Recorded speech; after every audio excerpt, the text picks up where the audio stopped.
आनंदानं खूप भरलो आहे. समाजाला लई वर्षानंतरची प्रतीक्षा होती गोरगरिबांच्या पोराबाळांना, लेकराबाळाला.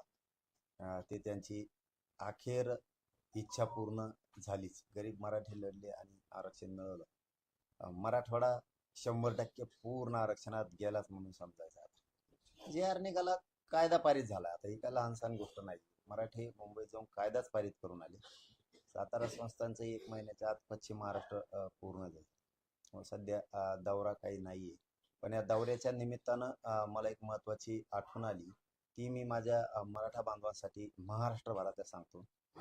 गरीब मराठी, जे आपले गरीब मराठी आहेत ना, त्यांनी ते हार, परत ते गुच्छ, ते फुलं, ते कुणी आणू नका. शाल, सगळ्यांना विनंती माझी.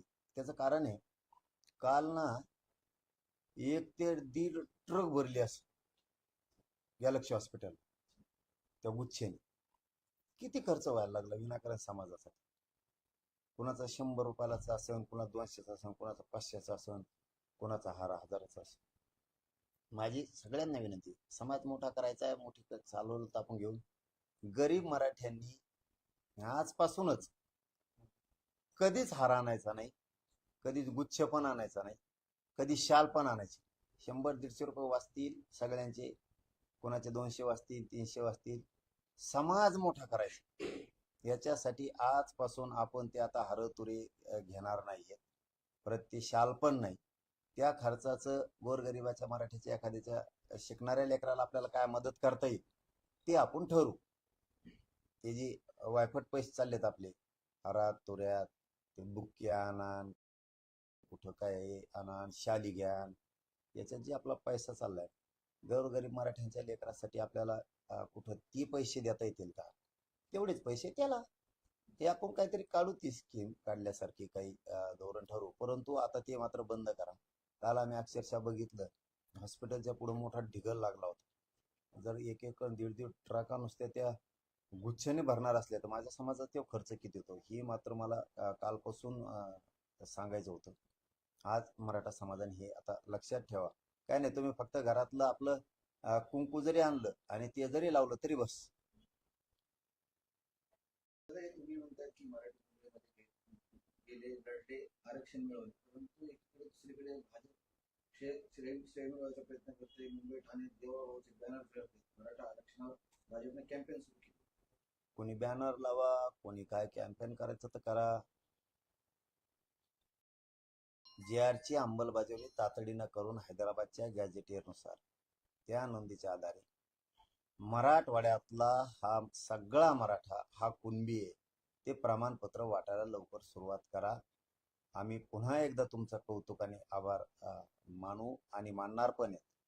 परंतु आता हायगाई करू नका. मला वाटतं सरकारने काम सुरू केलंय, बलिदान गेलेल्या कुटुंबाच्या निधीच्या संदर्भात, हा नोकरीच्या संदर्भात. मला वाटतं केसेस मागे घ्यायला पण सुरू केली वाटतं त्यांनी. त्या मग असे कामं केल्याच्या नंतर आम्ही काय त्यांना काय म्हणू, त्याला मोठेपणच देणार आहेत, नवजणारच आहेत आम्ही त्यांना. ज्यांच्या कुणबी प्रमाणपत्राच्या नोंदी सापडल्यात त्या नोंदी घेऊन तुम्ही तातडीनं त्याचे प्रमाणपत्र द्या. आणि विशेष सरकारला एक सांगणं आहे की ज्या व्हॅलिडिटी थांबल्यात ना, त्या मात्र थांबून धरू नका, त्या सगळ्या द्या. आणि सगळ्यात महत्वाचं म्हणजे शिंदे समितीला बढती दिली तर मराठवाडा, पश्चिम महाराष्ट्र समितीच्या बद्दल बोलतोय, कोकण, खानदेश, विदर्भ, मुंबई, या सगळ्या प्रांतात, या सगळ्या विभागात नोंदी शोधायचं काम शिंदे समितीनं सुरू ठेवून गोरगरिबांचं कल्याणासाठी त्यांना मुदतवाढ दिलेली तर त्याचा उपयोग होणं आवश्यक आहे. पुन्हा एकदा सरकारला तेच सांगतो की जर असे कामं केले तर आम्ही कौतुकच करणार. आम्हाला काय करायचं राजकारणाचं. पण आता ते गॅझेटियरच्या नोंदी ताबडतोब घेऊन आता प्रमाणपत्र मराठवाड्यातल्या मराठ्यांना वितरित होणं गरजेचं आहे तातडीत. नसता तुम्हाला वाटत काढला JR होईल होईल पिन नाही, पुन्हा मराठी मग आंदोलनाच्या पवित्र्यात येणार, गप बसणार नाहीत. मग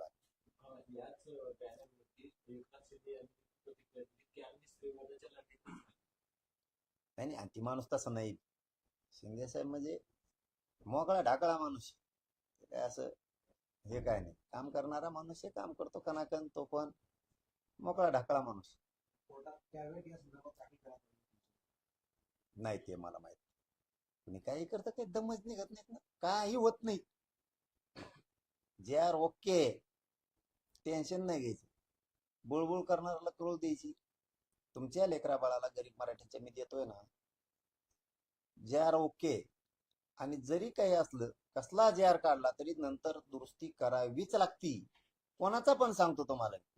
समजा आपण एखादं रान घेतलं आणि त्याला उन्हाळाभर मशागत केली आणि पाऊस पडला, कपाशीचं बी आणलं आणि सरकी लावली, कापूस लावला, तूट होत नाही त्याच्यात, काही उगत नाही. पुन्हा उलशी दुसरी बी लावाच लागती. तसं जरी जे आर काढला, आपल्या जर वाटलं या ठिकाणी या शब्दामुळे अडचण यायला लागली, पुन्हा सुधारित जे आर काढू ना. सरकारकडून तो शब्द घेतलाय आपण, त्याच्यामुळे व्हायबल व्हायची गरज काय, त्याला गैरसमज पसरून घ्यायची गरज काय. कुणी कसलं येईन काही सांगणं, आपण गरीब मराठ्यांना ऐकायचं. आपण गरीब मराठ्यांनीच लढाई जिंकली, त्याच्यामुळं गरीब मराठ्यांनी कोणाचंच ऐकायचं अजिबात नाही ऐकायचं. जे आर ओके, काही झालं तर दुरुस्ती पण त्यांना करायला सांगितली, सुधारित काढायला सांगितलंय. आणि जरी काढला बी तरी एखाद्या शब्दामुळं प्रमाणपत्र काढायला, व्हॅलिडिटी द्यायला, गॅजेटला, गॅजेटच्या नोंदीला मराठवाड्यात काही अडचणी यायला लागली तर पुन्हा तो शब्द आपण सुधारित करू ना. सुरू तर हो द्या. त्याच्यामुळं मला एवढंच सांगणं आहे माझं, गरीब मराठ्याने उगा फ्रेश राहत जा. कसले येते तर आपलं बरळत येत आणि आपण त्याच्यावर विश्वास ठेवायचा नाही. मग आपलं वाटलं त्यांनी केलं. मग आपण आपल्या गरीबांनी गरीबावर विश्वास ठेवायचा आणि चालत राहायचं. मराठवाड्यातला एक बी मराठा आरक्षणापासून वंचित राहत नाही, एक पण. टेन्शन घ्यायचं नाही. 2 दिवस लेट, पण मराठवाड्यातला टोटल मराठा हैदराबाद गॅजेटियरनुसार सगळं आरक्षणात जाणार आहे. आणि पश्चिम महाराष्ट्रातल्या माझ्या गरीब मराठ्यांचं एकही लेकरू आरक्षणापासून वंचित राहणार नाही. ही शब्द आहे. आणि तुम्ही लक्षात ठेवा, तुमचं एक बी लेकरू बिना आरक्षणाचं ठेवत नाही पश्चिम महाराष्ट्रातलं. मी आहे ना. आणि राहायला विदर्भ, खानदेश आणि कोकण यांच्यासाठी शिंदे समिती काम करते. म्हणजे 3 गोष्टी चालू आहेत. हैदराबाद गॅजेटियर मराठवाड्यासाठी, सातारा संस्थान आणि पुणे संस्थानचं, औंध संस्थानचं पश्चिम महाराष्ट्रासाठी, राहायला विषय हे 2, आणि तिसरा विषय शिंदे समिती. विदर्भात काम करते, खानदेशात नोंदी शोधायचं काम करते, कोकणात करते, मराठवाड्यात करते, पश्चिम महाराष्ट्रात. 3 गोष्टी सुरू आहेत. त्याच्यामुळे कोणी म्हणायचंच नाही तुमचं काय आणि आमचं काय. मी संपूर्ण महाराष्ट्रातल्या गरीब मराठ्यांचा. त्याच्यामुळे कोणी टेन्शनच घ्यायचं नाही. इकडे बघितलं तिकडे घेतलं काय, मग आम्हाला काय, सगळ्याला म्हणा. तुम्ही सांगताय की कसं की मराठी आरक्षण, पण बालूजी राजे असं म्हणतात की आम्हाला ओबीसी नको, मराठा म्हणूनच स्वतंत्र आरक्षण पाहिजे, ओबीसी आरक्षण राहून द्या म्हणा. तुम्हाला घ्यायचं घेण्यात घेऊ नका, जबरदस्ती थोडी. ज्याला घ्यायचं ते घेईन, ज्याला नाही घ्यायचं ते नाही घ्या. पहिल्या जिल्ह्यावर पात्र हा शब्द होता, मात्र आता या सुधारित जिल्ह्यामध्ये वगळण्यात आले. यामुळं ओबीसी समाजामध्ये चीड वाढत असल्याचं दुसरे लोक म्हणतात. कोणाला काय म्हणायचं तर म्हणते. मला बाकीच्यावर टीका करणाऱ्यावर, गैरसमज पसरवणाऱ्यावर मला लक्ष द्यायचं नाही. जे मला वाटलं तिथं अगोदर माझ्याकडे आणला, नंतर 1-1.5 घंट्यानं आपण वकील बांधवांना त्यांना वाचायला द्या. आपल्याला तो शब्द योग्य वाटला नाही. ते 2 शब्द आणि दुसरे होते 4, त्याचा गैरसमज काढला आणि 2 शब्द काढायचे सांगितले. मला जेवढं काय जे आर मधलं कळतंय तेवढं मी तातडीनं केलं. आणि ते बदलून आल्याच्या नंतरच वकिलांना, बांधवांना, अभ्यासकांना वाचायला दिला, आधी दिला नाही. असं मला जेवढं वाटतंय ना समाजाच्या हिताचं तेवढं मी करतो. त्यामुळे गैरसमज करायची गरज नाही कोणी. आणि जरी एखादा शब्द असला, काम सुरू झाल्याशिवाय लक्षात येत नाही. तुम्ही शेतात आऊत हाणायला गेल्याशिवाय लक्षात येत नाही तुमच्या, लय गवत हे, जास्त वसन लागत आहे का कमी लागत आहे, एखादं काही मोडलंय का आवताचं, शिवळ मोडली का रुमणं मोडलं, नंतर कळतं. ते रेकॉर्डला आपण नव्हतं, ते आलो. मराठ्यांनी कायदा पारित केला तरी पण तो जे आर आपण दुरुस्त करायचा सांगून सुधारित करायचा सांगितलं. त्याच्यातून बी पुढं अडचण येत असेल तर ते आपण दुरुस्ती करूच. वडट्टीवार म्हणतायत की मराठ्यांच्या मागण्यांसाठी काढलेला जी आर ओबीसी मध्ये घाला घालणार आहे काँग्रेसचे नेते. मग आम्ही कोणी ओबीसी नाही.